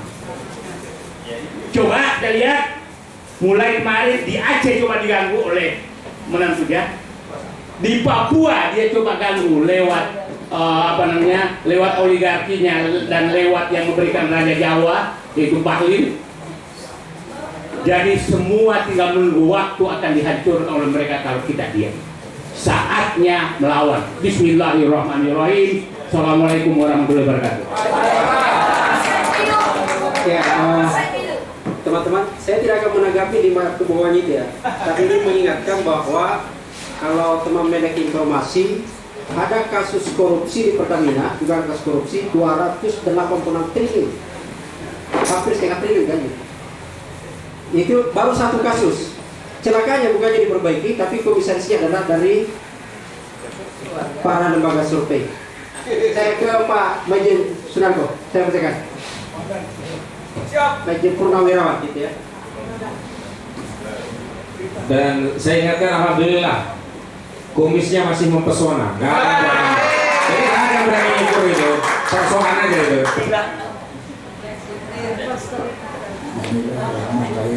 Assalamualaikum warahmatullahi wabarakatuh. Salam sejahtera bagi kita semua. Bapak-bapak, ibu-ibu, hadirin sekalian yang saya muliakan dan saya hormati, dan saudara-saudara sebangsa setanah air yang mungkin memonitor melalui media sosial. Seperti tadi yang disampaikan oleh Pak Saididu, saya di sini sebenarnya sebagai ya, karena yang bermain, yang perang mati-matian sini adalah tim penasihat hukum, tim advokasi anti kriminalisasi dan sebagainya itu. Nah, pada kesempatan ini saya sampaikan kepada Bapak Ibu dan saudara-saudara sebangsa setanah air, kami penggembira mendukung penuh semua upaya kerja tim penasihat hukum atau tim advokasi anti kriminalisasi yang dilakukan oleh pemerintah terhadap anak bangsa yang sekarang sedang menuntut kebenaran. Dan saya nggak mengatasnamakan siapapun karena nanti diprotes. Karena kemarin yang kita membuat forum Purnawirawan Prajurit TNI, kemudian ada lembaga mengatakan enggak, itu kan hanya sebagian TNI yang katanya apa? Yang katanya sakit hati, nggak kebagian, nggak kenal kebagian. Karena saya tidak mengatasnamakan siapa, tapi mengatasnamakan diri saya dan teman-teman yang sehati dengan saya untuk mendukung tim advokasi anti kriminalisasi yang sekarang sedang berjalan, terutama yang menuntut ijazah palsu Jokowi di Barreskrim, dan kemudian juga mendukung tim ini yang dikriminalisasi, yang dituntut oleh si Jokowi sendiri. Saya beberapa waktu yang lalu sudah pernah berkata, masalah pembuktian ijazah ini sangat mudah. Bahkan saya pernah menantang, saya kalau dikasih wewenang penuh gak sampai 2 minggu selesai ini. Saya pernah katakan ini, saya tahu ada kekuatan besar melindunginya. Tadi sudah disampaikan secara rinci oleh Pak Said Didu. Ini benar. Terbongkar satu ini, mungkin ratusan atau ribuan individu ikut terbongkar. Dan terbongkar semua kasus kebusukan, kecurangan, kedoliman dari mulai 2014 sampai hari ini. Karena itu mereka sekarang bersatu menghadapi kita. Karena itu saya mengulang lagi apa yang disampaikan oleh Pak Said Didu. Mari kita seluruh rakyat Indonesia bersatu melawannya. Jangan Sabang sampai Merauke. Jangan masa bodoh. Jangan masa bodoh. Ini kelanjutan negara kesatuan Republik Indonesia yang telah didirikan oleh orang tua kita dengan darah dan jiwa. Dan ini juga untuk menjaga kelangsungan hidup anak cucu kita. Jangan diam saja. Jangan takut. Jangan takut. Jangan takut. Kalau kita melihat atau mendengar keterangan kronologis dari tim penasihat hukum, terutama dari Pak Roy Suryo, Pak Burhanuddin, Pak Rizal Padilla, udah terang benderang. Sudah terang benderang kalau Jokowi menggunakan ijazah palsu untuk menduduki jabatan dari wali kota, gubernur, sampai presiden. Dan sekarang menurunkan kepada anaknya yang juga diduga pasti palsu. Karena ijazahnya cuma sampai SMP. SMA-nya tidak ada. Berarti kalau udah pakai S1, S2, S3 atau S4 palsu semua. Kalau ada S4. Jadi RT aja SMA Pak. Jadi RT aja SMA. Jadi justru pada kesempatan ini saya mengajak saudara-saudara sebangsa setanah air, jangan masa bodoh. Ini menyangkut kelangsungan hidup negara, kelangsungan hidup anak cucu kita. Kita sudah lihat bagaimana hancurnya 10 tahun dipimpin oleh Jokowi. Kalau nanti kelanjutannya terah dia juga yang memimpin, mau jadi apa negara kita ini? Mau jadi apa negara kita ini? Mau jadi apa anak cucu kita ini? Sekali lagi, jangan masa bodoh. Jangan tidak peduli. Itulah dukungan saya kepada tim dan himbauan saya kepada rakyat. Kemudian kalau saya boleh memberi komentar dengan kasus sedang berjalan ini, saya sebenarnya mendengarkan kronologis penegakan hukum yang ada di Indonesia sejak 2014 sampai hari ini. Saya perut saya itu mual untuk nggak sampai muntah. Dan jangan masa bodoh. Kita lihat kematian sekian 800 lebih petugas KPPS. Apa ada pengusutan hukum? Kasus kematian kilometer 50 anak buahnya Habib Rizik. Apa ya? Bukan itu penyidikan atau penyelidikan, penyidikan dan pengadilan dagelan. Kemudian kasus Sambo. Belum lagi para aktivis yang unjuk rasa. Kemudian ada kasus kecil-kecil di mana maksudnya bukan kecil, dari jumlah korban kecil di Kendari ada mahasiswa tertembak saat unjuk rasa, nggak jelas. Kanjuruhan 130 lebih, nggak ada proses. Jadi kalau kita diam saja sekarang dengan kasus yang sekarang sedang diupayakan oleh tim penasihat hukum anti kriminalisasi yang dipimpin oleh Pak Selestulu ini, ini akan terjadi lagi dagelan-dagelan yang lalu. Nah, kalau itu berlanjut terus, hari ini baru yang tadi saya sebutkan, besok, lusa atau yang akan datang bisa saja terjadi pada kita atau anak cucu kita. Mau kita? Ini kelompok-kelompok tadi dikatakan Pak saya dulu, saya ulang saja. Katanya ini utusan neraka atau perwakilan neraka dikirim ke dunia. Nah ini kan kalau dibiarkan berarti dia akan membawa kita ke neraka semua nanti. Apa mau? Sekarang kita lawan. Sekarang kita lawan. Tidak ada yang bisa kita harapkan dari kumpulan orang-orang busuk, curang, pembohong, tidak jujur. Kalau mereka memerintah atau memimpin negara, nggak ada yang bisa diharapkan dari orang-orang seperti itu. Saya ingat teman saya pernah ngomong gini. Saya sebut aja teman saya ini, Pak Refli Harun.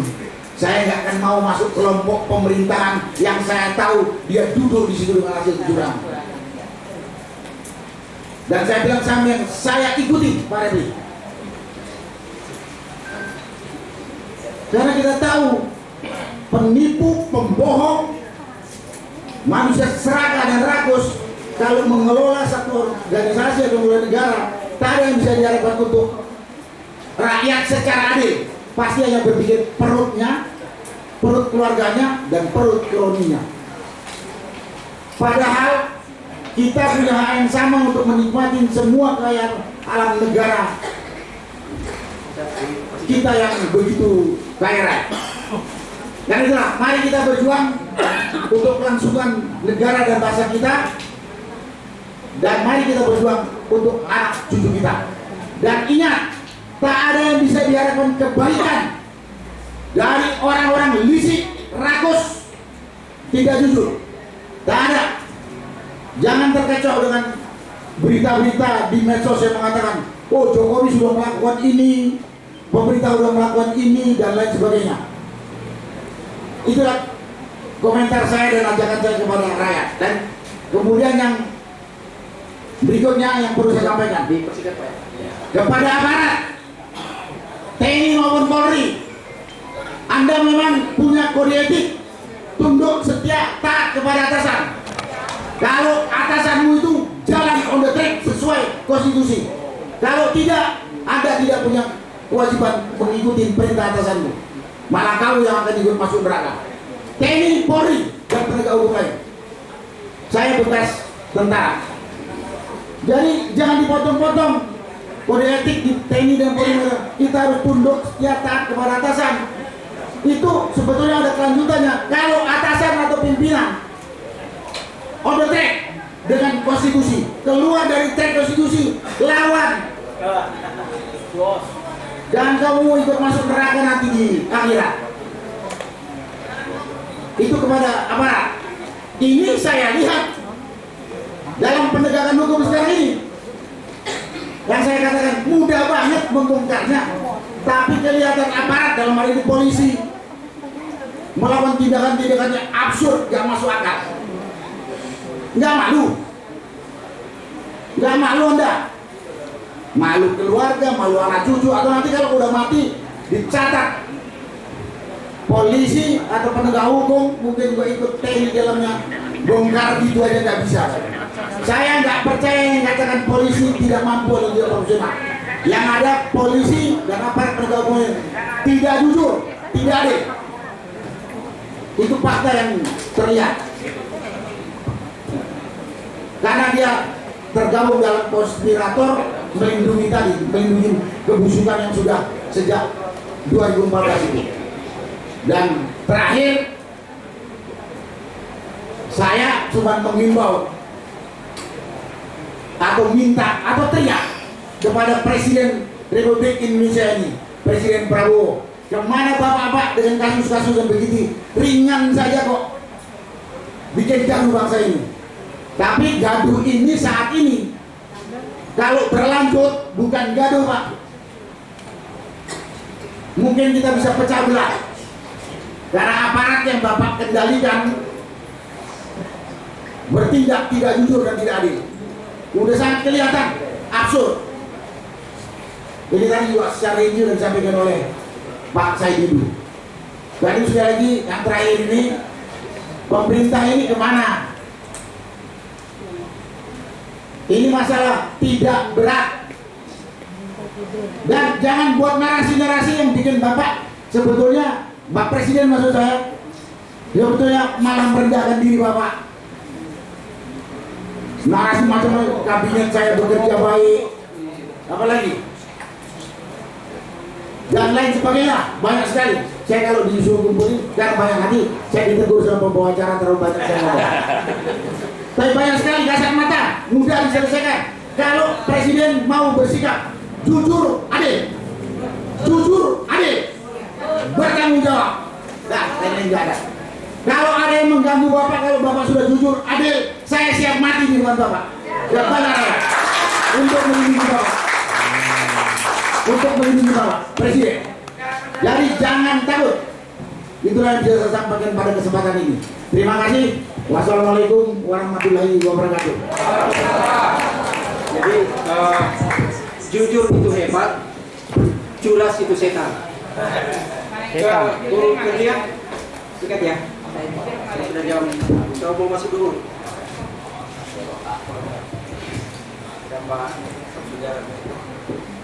Bismillahirrahmanirrahim. Assalamualaikum warahmatullahi wabarakatuh.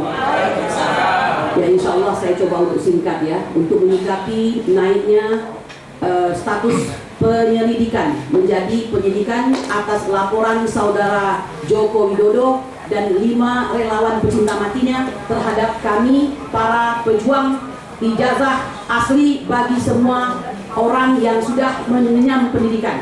Ya, kami ingin mengatakan apa yang disampaikan pada hari ini tertera di mata kita semua, bahwa mohon maaf Kepolisian Republik Indonesia seperti telah melakukan suatu terus-menerus pelayanan kepada Joko Widodo. Ini indikasinya adalah bahwa gugatan PN Surakarta diberi dengan hadiah sebagai NO atau Knee on Fundamental Club. Kemudian sebagaimana kita ketahui, ijazah dinyatakan identik. Dan yang ketiga, laporan di Polda ditindaklanjuti. Kami ingin mengatakan ini adalah merupakan suatu akrobat politik. Akrobat politik itu apa sih? Kalau kita ingat, akrobat itu adalah suatu harusnya prestasi fisik yang luar biasa dalam hal melibatkan kelincahan dan keseimbangan. Ya, ini mengenai sirkus fisik trik begitu. Dan ini tidak dibutuhkan dalam penegakan hukum.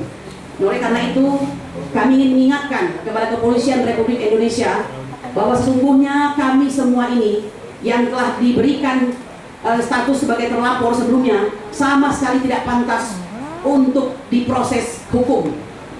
Semua peraturan ditabrak, ya, sebagaimana yang seharusnya menjadi dasar pertama kali, yaitu pasal 10 Undang-Undang Perlindungan Saksi dan Korban, di mana ayat 1 mengatakan saksi, korban, saksi pelaku dan atau pelapor tidak dapat dituntut secara hukum, baik pidana maupun perdata, atas kesaksian dan atau laporan yang akan, sedang atau telah diberikannya, kecuali kesaksian atau laporan tersebut diberikan dengan etikat yang tidak baik.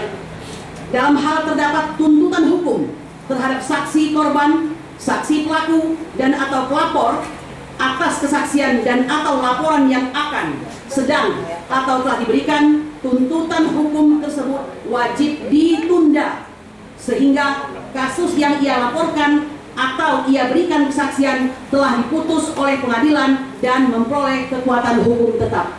Dan kita melihat bahwa semua hukum dasar ini ditabrak oleh Kepolisian Republik Indonesia. Saya ingin mengingatkan pasal 19 Undang-Undang Polri atau Undang-Undang Kepolisian, pejabat kepolisian negara Republik Indonesia dapat bertindak menurut penilaiannya sendiri untuk kepentingan umum. Tindakan ini hanya dapat dilakukan dalam keadaan sangat perlu dengan memperhatikan peraturan perundang-undangan dan kode etik profesi kepolisian Republik Indonesia. Pasal 19, pejabat kepolisian negara Republik Indonesia harus bertindak berdasarkan norma hukum dan mengindahkan norma agama, kesopanan, kesusilaan, serta menjunjung tinggi hak asasi manusia dalam melaksanakan tugas dan wewenangnya. Kepolisian Negara Republik Indonesia mengutamakan tindakan pencegahan dalam melaksanakan tugas dan wewenang. Demikian 2 buah pasal Undang-Undang Kepolisian atau Undang-Undang Polri yang menurut kami ini pun telah ditabrak. Bapak Ibu sekalian, sebagai tambahan saya ingin menambahkan kepada Anda, karena di dalam gelar perkara khusus kemarin, kuasa hukum dari atau penasehat hukum dari Bapak Joko Widodo itu mengatakan bahwa tidak ada hubungannya antara Dumas yang dilaporkan oleh TPUA dengan perkara yang mereka laporkan di Polda. Saya ingin mengatakan itu suatu kebohongan, ya, karena justru laporan tersebut ada dikarenakan ada Dumas kami di Bareskrim. Saya menyatakan demikian karena kami adalah saksi hidup yang datang ke Solo bersama Rizal Fadilah dan Damai Hari Lubis. Kami adalah orang-orang yang berhadapan dengan saudara Joko Widodo, ya, dengan catatan telah berkirim surat sebanyak 2 kali, yaitu tanggal 24 Maret dan tanggal 5 April, juga berkirim surat ke rektorat daripada UGM, ya. Nah, jadi kami ingin mengatakan dijawab dengan sangat baik. Kami datang dengan baik, meskipun harus kami sampaikan dengan jujur bahwa di dalam pertemuan dengan saudara Joko Widodo kami telah diintimidasi, ya. Kami diintimidasi beberapa kali dengan mengatakan karena ini sudah ramai, saya akan menempuh jalur hukum, ya. Kata jalur hukum di situ bukan melakukan suatu gugatan PMH misalnya di pengadilan, bukan. Dan sudah dijawab beberapa hari kemudian setelah kami kembali ke Jakarta dengan laporan yang dilakukan nabok nyilih tangan, yaitu 5 orang melakukan pelaporan lebih dulu, mungkin untuk test the water, begitu ya. Barulah pada tanggal 30 April 2025 beliau sendiri yang melaporkan ke Polda Metro Jaya. Jadi saudara Yakub Hasibuan, jika Anda mengatakan ini adalah tidak ada hubungannya, itu suatu kebohongan besar. Oleh karena itu, saya tambahkan, sebagai seorang advokat yang disumpah, kami menjalankan tugas kami berdasarkan ketuhanan yang Maha Esa. Oleh karena itu, kami mengingatkan saudara kami se-Integrated Criminal Justice System Polisi Republik Indonesia untuk mengingat kembali surat An-Nisa ayat 135 yang berbunyi, wahai orang-orang yang beriman, jadilah kamu penegak keadilan, menjadi saksi karena Allah, walaupun terhadap dirimu sendiri atau terhadap ibu bapak dan kaum kerabatmu. Jika dia yang terdakwa kaya ataupun miskin, maka Allah lah yang lebih tahu kemaslahatan atau kebaikannya. Maka janganlah kamu mengikuti hawa nafsu karena ingin menyimpang dari kebenaran. Dan jika kamu memutarbalikkan kata-kata atau enggan menjadi saksi, maka ketahuilah Allah Maha mengetahui terhadap segala sesuatu apa yang kamu kerjakan.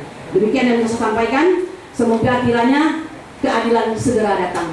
Subhanallah izzati amma yasifun wa salamun alal mursalin walhamdulillahi rabbil alamin.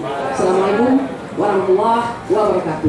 Ya, tentunya saya ke Pak. Bismillahirrahmanirrahim. Assalamualaikum warahmatullahi wabarakatuh. Selamat pagi dan salam sejahtera untuk kita semuanya. Sama saya dengan Jenderal Nako, ya. Kita ini, ya apalah ya. Tapi saya bukan pemikiran, saya mendukung penuh advokat, ya.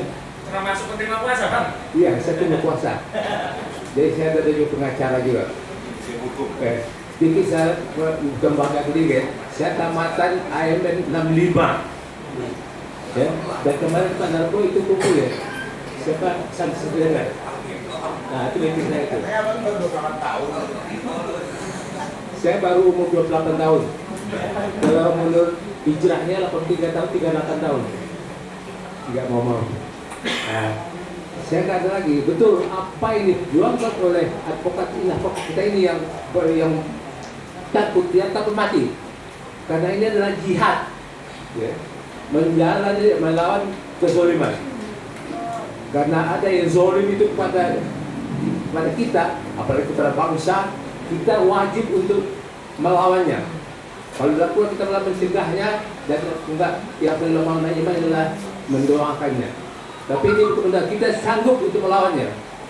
Dan atau bilang Jenderal Nako tadi polisi apa? Polisi tidak akan mampu. Ya. Tahu kan polisi tidur tahu kan? Itu dalam badan kenal ini polisi bangun. Saya sudah bicara di mana-mana tuh. Dan kenyataan ini fakta, bukan apa-apa. Coba di Kendari itu ada demo itu apa, data Brimob bawa senjata. Loh, menghadapi rakyat pakai senjata itu kan penakut namanya. Masa bawa rakyat, kalau rakyat menghadang rakyat demo itu pakai senjata? Gak ada itu. Dan tak satu lagi, saya pernah bicara dengan mantan Kasat itu, Andika, itu untuk negara Papua itu kan dirubah. Tadinya namanya bendera itu untuk Iran itu Papua itu kan dirubah menjadi KKB, kelompok kriminal bersenjata. Loh, kenapa dirubah? Mengapa kau tetap OPM? Kenapa? Kalau sudah menjadi KKB itu adalah adanya polisi. Dan saya rasa polisi nggak akan mampu juga. Buktinya yang berbiasa siapa? Pasti tentara, TNI. Dan yang korban yang meninggal yang gugur itu TNI. Polisi nggak ada yang gugur, nggak ada yang tewas. Karena penakutnya itu. Jadi ini nggak ada. Saya juga terima kasih pada pengacara yang hadir. Mari kita berjuang. Jangan takut, jangan gentar. Ya. Dan kami purnawirawan tidak ada istilah pada kok sudah nggak aktif lagi. Ingat prajurit prajurit tentara yang tua ini tidak akan pernah mati. Ya. Sudah ya, betul. Dan kami tidak akan pernah berhenti berjuang demi negara bangsa dan negara yang kita cintai ini. Gak ada, tetap berjuang, hidupkan kebahagiaan kita di dalam perjuangan yang terus menerus. Merdeka! Allahu Akbar! Terima kasih BDP Polda. Wassalamualaikum warahmatullahi wabarakatuh. Ini ke Pak ini kan yang membongkar Universitas Pojok Pramuka. Assalamualaikum warahmatullahi wabarakatuh.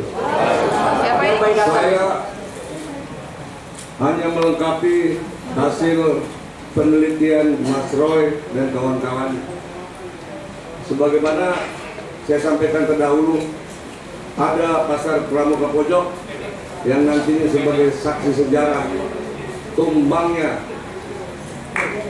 kejahatan Jokowi.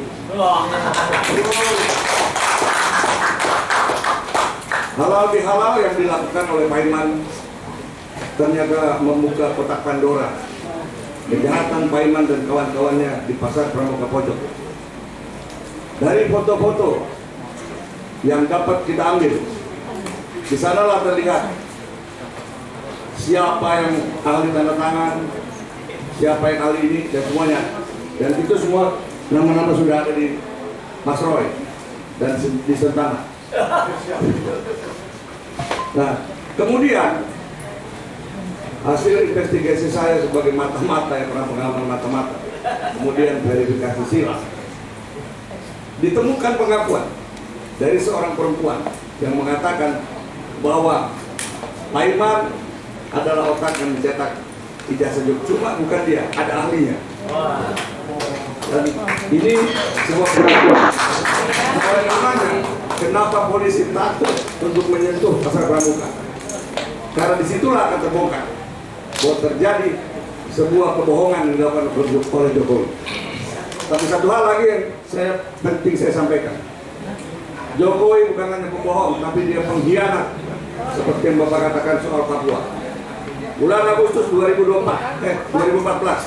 berdasarkan pengakuan seorang tokoh adat di Papua Barat, Jokowi berkunjung ke Brisbane dan bertemu dengan Profesor Damin Kingsbury. Saya tahu orang ini, saya tahu persis. Menyerahkan dokumen referendum Papua Barat. Anda tahu siapa Damin Kingsbury? Dia adalah international advisor untuk Pretilin pada saat jajak pendapat. Setelah itu terjadi peningkatan eskalasi gerakan OPM.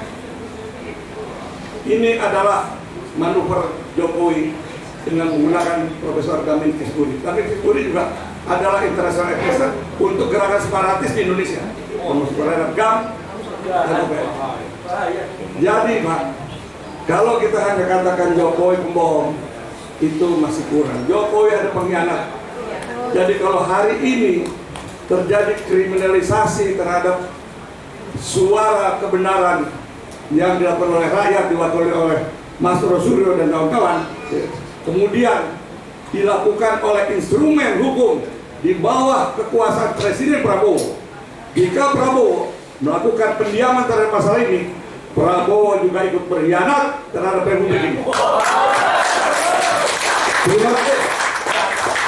Sekali lagi, Bapak bersingkat, ketika Pak Jokowi ngomong depan publik, kemudian publik percaya, dia bingung karena dia sendiri nggak percaya sama omongannya.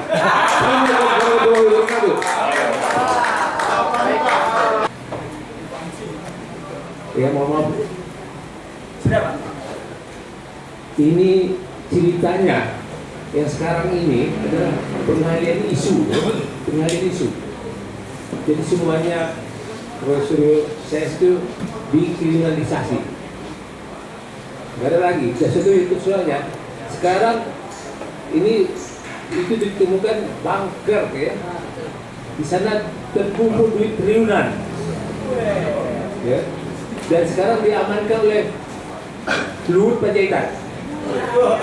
Luhut Panjaitan itu pengkhianat. Itu banyak pengkhianat. Didukung oleh Hendro Priyono. Hendro Priyono itu tapi dia tahu siapa Jokowi, tahu dia. Jokowi itu PKI. Dia juga dilahirkan di Solo, tapi dilahirkan di desa Boyolali. Ya. Itu nama desa Giriloto. Semua itu orang PKI. Jadi ini yang perlu kita sadari bahwa sekarang si Luhut itu ya, dia berusaha bagaimana untuk mengambil bunker dia itu. Supaya jangan dia diambil oleh yang lain-lain dulu. Makanya ini dijadikan isu ini supaya kita ribut dengan lain ijazah palsu. Ijazah palsu itu adalah palsu yang jelas. Tapi polisi ini ya, polisi saya bilang itu polisi tidak benar. Maka korupsi juga itu partai coklat ya, yang banyak korupsinya itu.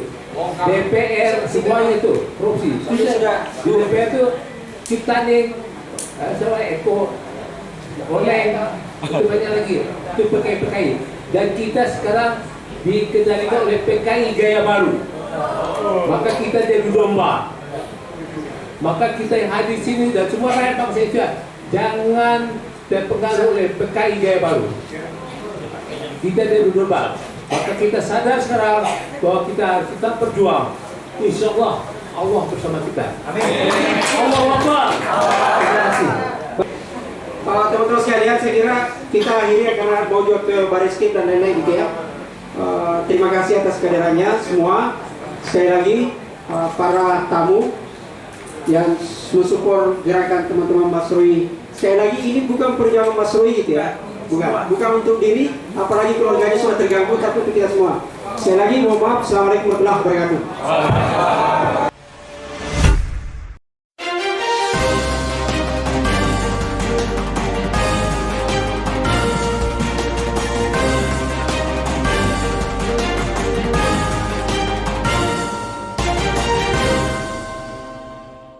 One Kawan TV 1